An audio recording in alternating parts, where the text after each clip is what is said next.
गरुड़ पुराण में कहा गया है कि हर व्यक्ति की मृत्यु के बाद उसका पुनर्जन्म होता है। ये जन्म और मरण का सिलसिला तब तक चलता रहता है जब तक व्यक्ति को मोक्ष की प्राप्ति नहीं मिल जाती। गीता में भी भगवान श्री कृष्ण ने कहा है कि जिस तरह से व्यक्ति अपने वस्त्र को बदलकर नए वस्त्र धारण करता है, ठीक उसी प्रकार से आत्मा भी एक शरीर बदलकर नया शरीर धारण करती है। लेकिन क्या आप जानते हैं कि मृत्यु के बाद आत्मा को नया जीवन मिलता है या फिर भूत योनि? कैसे तय होती है उसकी अगली योनि? आज के इस वीडियो में हम आपको बताएंगे। जो भी जीव इस मृत्यु लोक में जन्म लेता है उसका मृत्यु के बाद पुनर्जन्म होना तय है। इंसान का जन्म उसके कर्मों के हिसाब से ही होता है और मृत्यु भी उसके कर्म भोगने पर ही होती है। वर्तमान जीवन में किए गए कर्म के आधार पर ही उसका अगला जन्म 84 लाख योनियों में से किस योनि में होता है ये तय करते हैं। गरुड़ पुराण के अनुसार जब अजन्मा शिशु माता के गर्भ में 9 महीने तक रहता है तो वो हर समय ईश्वर से ये प्रार्थना करता है कि मुझे यहाँ से बाहर निकालोगे तो मैं जीवन भर आपका नाम जपता रहूंगा।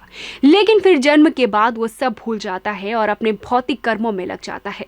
वो संसार की मोह माया में कुछ इस तरह से उलझ जाता है कि उसके पास ईश्वर के लिए समय ही नहीं बच पाता है।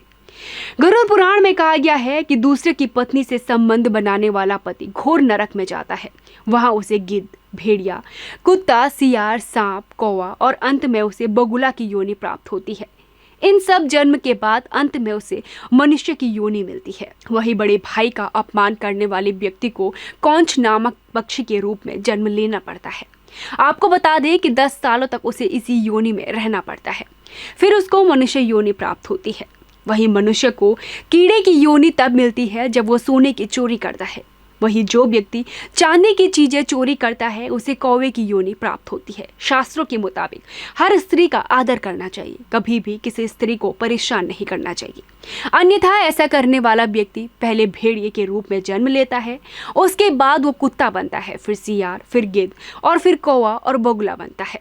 इन सब योनियों में जन्म लेने के बाद वो इंसान की योनियों में जन्म लेता है।